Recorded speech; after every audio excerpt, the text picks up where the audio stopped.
Hello. Last time, binidyo ko yung 'di ba? Yung mga tanim ko last time. Kaso ito yung kamatis malalaki na. Isang puno lang to pero napakarami ng bunga. Dito to sa second floor ng munting tahanan namin. Yan, may isa ng hinog pero bala ko sanang kunin pero matigas pa eh. Ayan. Yan. Tapos, ito yung mga lettuce ko. Ito yung, malaki na rin yung kamote. Di ba nakwento ko sa inyo yung kamote? Na balat lang yan. Ginawa kong compost.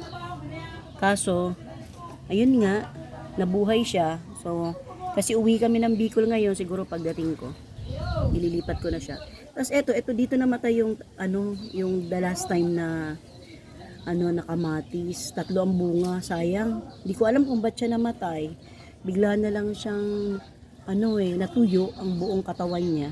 Hindi katulad nito na may mga umuusbong na bago at bawat usbong merong bulaklak. So yung nakakaalam kung anong nangyari doon. Yung nakakaalam kung anong nangyari doon, please paki-comment naman. Bakit namatay yung lalaki pa naman ng bunga noon, 3 lang. Kasi hindi na siya natuloy. Ayan, ang lalaki na ng ating lettuce. Siguro pag galing namin sa Bicol, pwede na namin i-harvest to.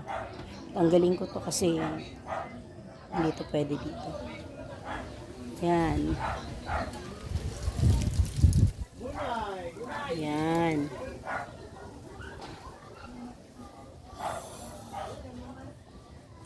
Gusto ko pang magtanim guys ng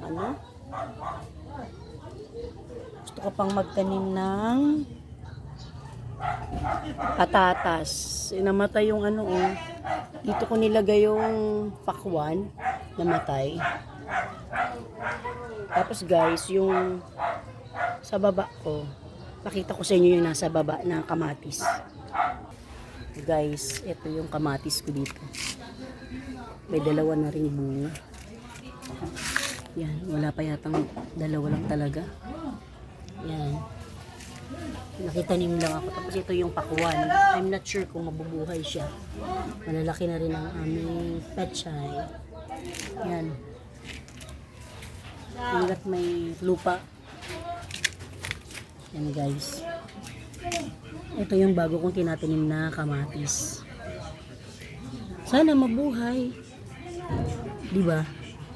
At least, kung gusto mo talagang magtanim, gagawin mo lahat. Adaw, si tatay. May background pa. So, yun lang guys. That's all for today. This is Cool Maestra saying magtanim ay bibiro. Bye.